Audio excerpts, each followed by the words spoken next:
थूक कर चाटना या चाट कर थूकना, ये कोई बीजेपी और अंधभक्त से सीखे।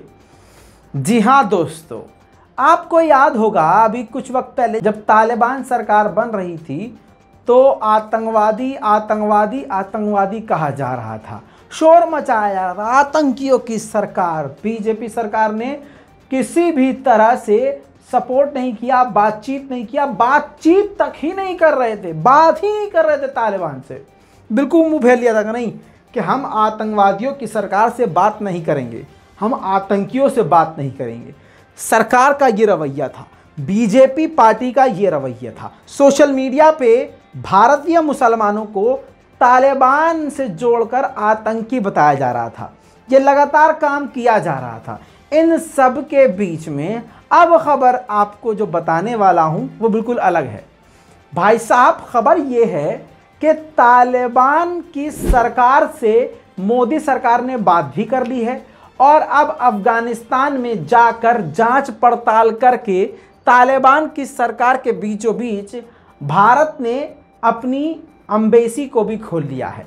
सलाम, नमस्ते, सत श्री अकाल, मैं हूं रजा और आप देख रहे हैं रजाग्राफी की इंटरनेशनल प्राइम टाइम, जिसके अंदर पूरी दुनिया की बड़ी बड़ी खबरें एक ही रिपोर्ट में हम आपको आसान जबान में बताते हैं। आपने बिल्कुल सही सुना, इस बीजेपी पार्टी की सरकार ने तालिबान से हाथ मिला लिया है। और आपको बता दूं कि ये खुद कहा गया है, स्क्रीन पर देखिए, ये रिपोर्ट लगा रहा हूं जिसके अंदर ये साफ साफ है कि भारत सरकार की तरफ से एक्सपर्ट और काफ़ी बड़ी टीम तालिबान गई थी, अफगानिस्तान गई थी, वहाँ पर जांच पड़ताल करी, उसके बाद अपना दूतावास वहाँ पर खोल लिया है। दूतावास खोलने के बाद तालिबान की सरकार बड़ी खुश हो गई है, क्योंकि भारत कोई ऐरा गैरा नहीं है, भारत कोई छोटा मुल्क नहीं है।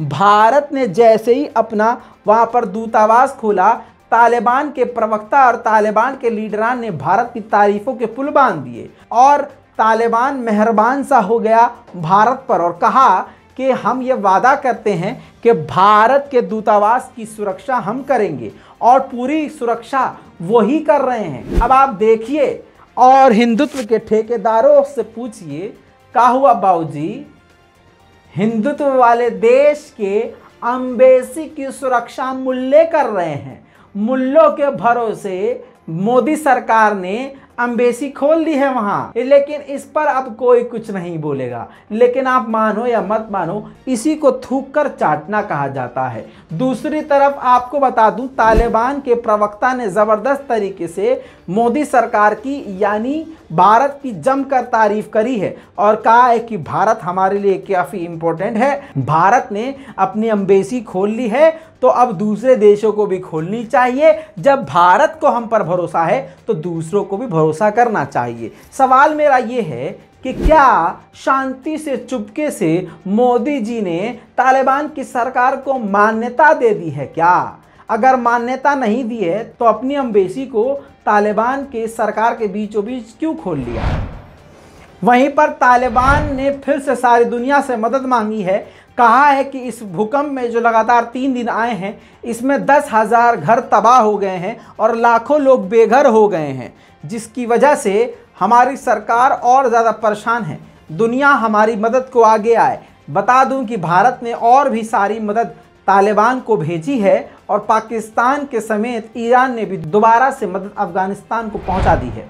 वहीं पर सबसे बड़ी मदद अब जो पहुंचाई है वो चीन ने अफगानिस्तान की सरकार को $7.5 मिलियन ह्यूमैनिटेरियन एड देने का वादा किया है अफगानिस्तान के आम लोगों को। वहीं आपको बताऊं, अब पाकिस्तान की तरफ से पाकिस्तान के नए प्रधानमंत्री शहबाज शरीफ ने कहा है कि चीन की CPEC पाकिस्तान का भविष्य है और गवादर प्रोजेक्ट ये भी पाकिस्तान का एक बड़ा अहम हिस्सा है। चीन हमारी तरक्की के लिए हमारे साथ है और ये CPEC प्रोजेक्ट पाकिस्तान का भविष्य है। इसी के साथ आपको पता है कि पाकिस्तान की नौसेना थोड़ा और मजबूत हो गई है, क्योंकि तुर्की और चीन ने युद्धपोत बनाकर कई सारे युद्धपोत दे दिए हैं।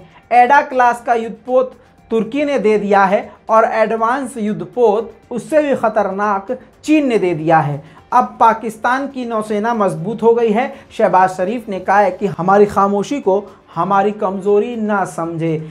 हल्के और नरम जुमले में भारत को धमकाने की भी कोशिश की गई है। FATF के यानी ग्रे लिस्ट में जो पाकिस्तान फंसा है उसमें एक नाम है 26/11 का मास्टरमाइंड। स्क्रीन पर इस रिपोर्ट में लगी हुई तस्वीर देख लीजिए। इस तस्वीर में जो इंसान है इसका नाम साजिद मजीद मीर बताया गया है। आपको बता दूं कि पाकिस्तान ने पहले कहा था कि 26/11 मुंबई हमलों का आतंकवादी मारा गया है, लेकिन कुछ दिन बाद खुद पाकिस्तान की सरकार ने यह जानकारी दी कि नहीं भाई साहब वो तो जिंदा है। हालांकि उसको गिरफ्तार कर लिया गया है और गिरफ्तार करने के बाद उसको 15.5 साल की जेल और 4,20,000 रुपये का जुर्माना ठोका गया है। अब आपको बता दूं कि पाकिस्तान फिर से भारत के ऊपर सीधे तौर पे भड़क गया है, क्योंकि G20 की मीटिंग के लिए मोदी सरकार ने कश्मीर चुना है। कश्मीर में G20 की मीटिंग रखी जाएगी, जिस पर पाकिस्तान भड़कते हुए बोला है कि कश्मीर हमारा है और ये हथियाया हुआ हमारा कश्मीर है। हमारे कश्मीर पर भारत ने कब्जा किया हुआ है और ऐसी जगह पर G20 की मीटिंग रखना संवेदनशील है और हमें ये मंजूर नहीं। वहीं पर आपको बता दूं मोरक्को से एक बड़ी खबर। मोरक्को में जो सूडान के रेफ्यूजीज थे उनको काफ़ी दिक्कत भुखमरी का सामना वहां करना पड़ रहा था, तो उन रेफ्यूजीज ने पड़ोसी मुल्क में घुसपैठ शुरू कर दी। स्क्रीन पर देखिए, बताऊं आपको, ये स्पेन में घुस रहे हैं। बॉर्डर को पार करके मोरक्को के तरफ से ये सारे लोग स्पेन में घुसने की कोशिश कर रहे थे, जिस पर गोलीबारी की गई। भगदड़ में दर्जनों लोग मरे। टोटल अभी तक 27 लोग मारे गए हैं और दर्जनों घायल हैं।